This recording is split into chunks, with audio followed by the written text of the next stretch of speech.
his term, his presidency, regretted having formed the CIA. Now we go historically, we always thought that they were a bunch of good guys, but then we look in Vietnam. Were they really involved in bringing drugs back from Vietnam? And then it's popularly thought that they, in fact, it's almost a known deal that they're working with some cartels in Mexico to stop other cartels. Right. And we're being used by cartels. And then, you get popular culture that shows factions of the CIA are corrupt and just making millions and setting aside in offshore accounts. Yeah. And should we get rid of the CIA and start over? What do you think? I would at least like to see a purge. Because John obviously Brennan? Something is not right. I mean, with the old telling was the dividing line was home and abroad. CIA abroad, FBI at home. So when the CIA goes out and works with the Five Eyes, the five intelligence communities that we work with around the world, and try to set up the president, Papadopoulos and the rest of them, around the world, they're working against an American president. You're spying on us at home. This is not the CIA's job. Your job is to go after Russia, China, Iran, North Korea. Why are you working and spying on the United States president? Alex, what was your point? Well, they were used to overthrowing governments abroad, and I think a few of the rogue operatives or the ones that answer to the deep state are trying to do the same thing here. Is John Brennan a rogue operative? He was the head of the CIA. That's amazing. That guy needs to be on trial. I hope something leads to him, because there's no one more deserving in my book than that guy, being as outspoken as he is, being in jail, put on trial, and being sent to prison, because he needs to be. Yes, He's supposedly dirty as they come. Supposedly, Durham's supposed to come out with this stuff soon. I understand, and I was reading some stuff, and we'll get into it. I understand that it's a lot to cover. I pray and I hope that all the stuff that I see, if you'd be scared to death if you saw some of the stuff I see on Twitter, that they go deep. Do they have enough time between now and election to get enough done? And you have to weigh that possibility of, will it look like it's just political theater before an election, and does that hurt us on getting re-election chances? I mean, is that what the delay's about? Here's the benefit of an impeachment. Okay, this is the benefit of impeachment. If it goes to impeachment in the Senate, the Republicans then call up anybody they want to testify about virtually anything. And they can put all these clowns in the hot seat. They can put Brennan in the hot seat. They could put Clinton in the hot seat. They could even substantially call Biden or even Obama Put him in the hot seat. There could be some real digging going on in the public that wasn't done by Mueller that should have been done. So let me ask you this, because this thought, when I saw the subpoena come out for Pompeo, and I now want to call Pompeo, Secretary of State, in. Does he come in with a sheaf full of documents from Ukraine saying, you want to see it? Yeah. Here it is. Yeah. Joe Biden is as dirty as they come. Right here. And I'm going to read something to you right here on the Shokin statement, right? Because the guy that got fired, the prosecutor, Shokin, in Ukraine, has already gone on the record and made his under oath statement. And item 6 on this is, the circumstances of my dismissal were that I tendered my resignation to the Rada at the request of President Poroshenko. Poroshenko asked me to resign due to pressure from U.S. presidential administration, in particular from Joe Biden, who was the U.S. vice president. Biden was threatening to withhold U.S. dollars $1 billion in subsidies to Ukraine until I was removed from office.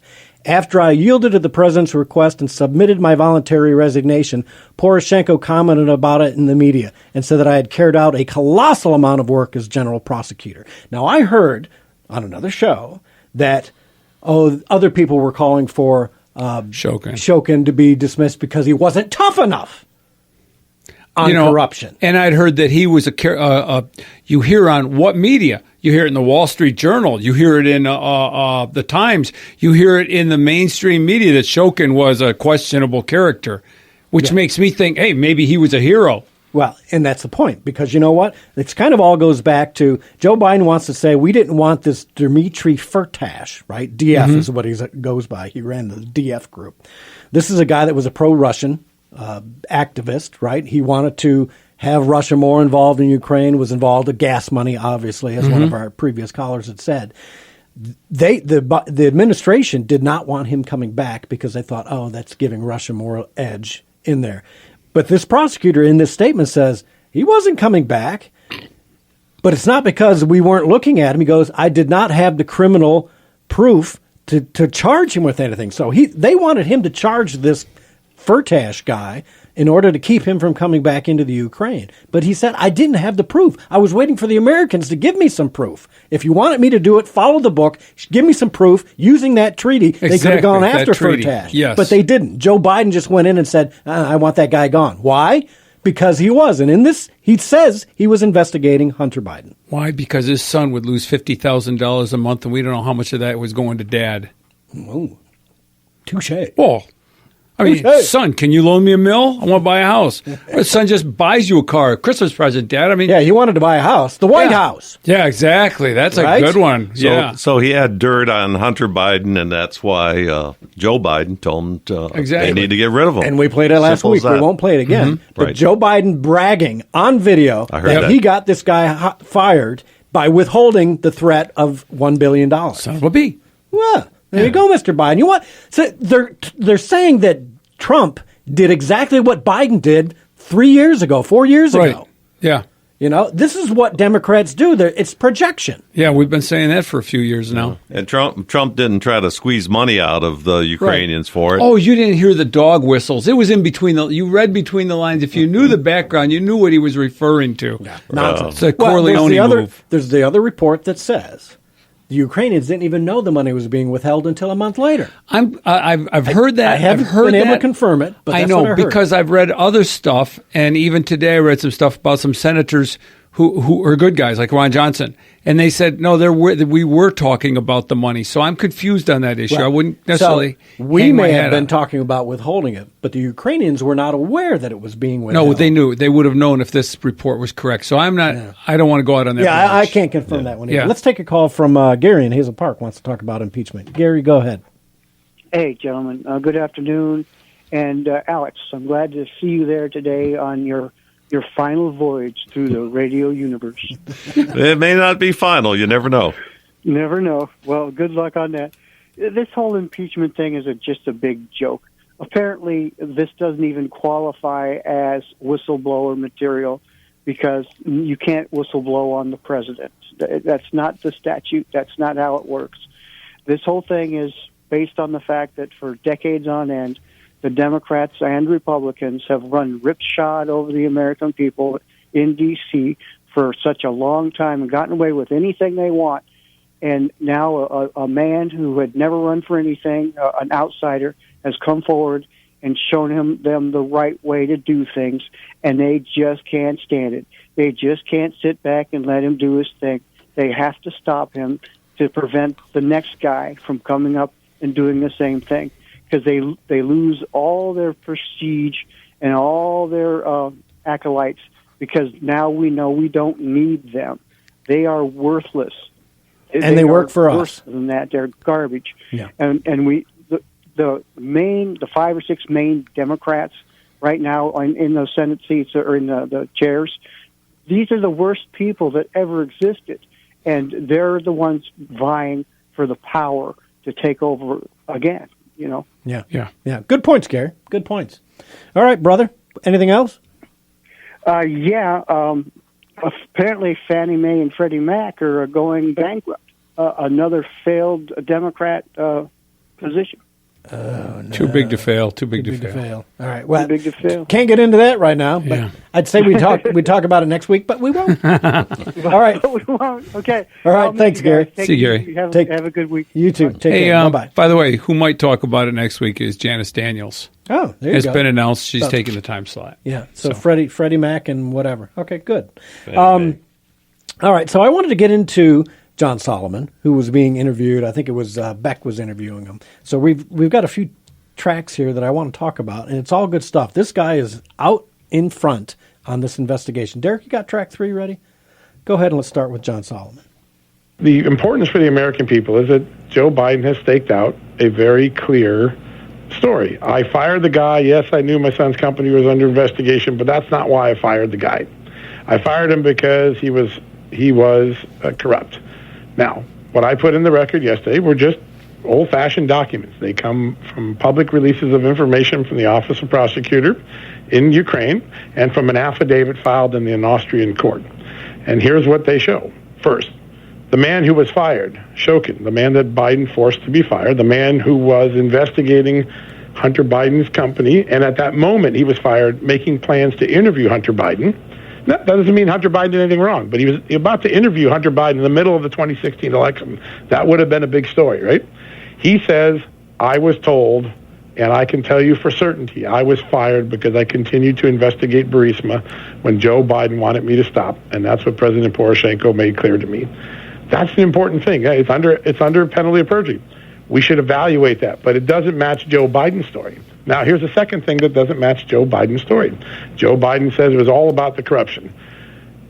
But the day that he fired or got that Ukraine prosecutor fired while in Ukraine, miraculously, Burisma's team is at the doorstep trying to get a meeting immediately with his replacement. If they're not related, why is Burisma so interested on the day of the firing to get to see the new guy? Burisma is the oil company, the oligarch-owned oil company that Biden was on. They were paying Biden, $50,000 a month to not show up and not listen. And so we don't forget about it. One of the people that works on Romney's campaign, also on the board of Burisma. Wonderful. Isn't that nice? So it makes you wonder why never Trumper Mitt Romney is so vocal against the best Donald politicians Trump. Money can buy. That's right. The swamp is deep. The swamp is deep. And Mitt Romney, alleged Republican, he's not. He's a rhino at best. Mm-hmm. He's a Democrat in rhino clothing, is what I would call him. That's why he's standing up, and that's why you see him trying to poke his nose into this. Because you know what, Mr. Romney? What are you hiding? What are you hiding, sir? So people will say, you got this information from Ukraine. How do we trust Ukraine? How do we know that they're not all corrupt? How can you believe any of that information? And that's exactly what the Democrats will say if this information comes in with Pompeo or anyone else. Right? At this point, who has more credibility? A bunch of foreigners in Ukraine and we can't even pronounce their names? Or Adam Schiff and Jerry Nadler? Right. Or Nancy Pelosi? Fortunately for us, Mr. Solomon has done his homework. Derek, you got track 4 ready? He can back up all these Ukrainian documents with American documents. Go ahead. Oh, maybe someone's made them up. There's two different possible stories here. But Joe Biden's very clean story doesn't match any of the documents that I obtained. And people say, well, it's a Ukraine prosecution memo. Why should we trust it? Well, the answer is I also have the emails of the Burisma American legal team. And those emails show that what the prosecutor's memo says is actually what those American lawyers said to the prosecutors. I actually have the invite from Burisma's American lawyer saying, hey, you guys, you got victimized. Come over to the United States. We'll hook you up with the Justice Department. You can clear the air about this false information. So these facts all add together, and they don't add up to Joe Biden's story. And that's why I wrote what I wrote last. Yeah. Someday I want to read his book, his memoirs, of how he got all the information he got. I mean, you watch some of these spy movies, Jason Bourne and stuff like that, and they just do something and they get information magically. Right. I really want to know, how did Fitton know to ask for certain FOI information? How did Solomon get how did he get these emails? How do you know they existed? How do you apply for them? How do you get them? Yeah. Nice thing about Solomon is he's got a deal with Scribd, I think is the website. So it's what I'm looking at right now. Scribd, Scribd. You can go on, you can sign on, and he's asking us. That's where I saw the treaty was on Scribd. Yeah, he is asking each and every one of us as citizens, go into this information and help me dig through it, because he's one guy and it's a lot of information. You dig through, you might find one little phrase in all that information that really, really matters. So each and every one of us should be taking a little time. Crowdsourcing. Yes, and get into the information and start digging. There are people online. Laura Loomer's one of those people, always digging, looking at things, going through it with a fine-tooth comb. Tracy Beans is another one, and she's got some really interesting stuff on Twitter today saying that there is indeed some really big people, indictments coming, and you're going to be very surprised. And that's why they're debating whether or not they can get to it or not. I know. I've heard that for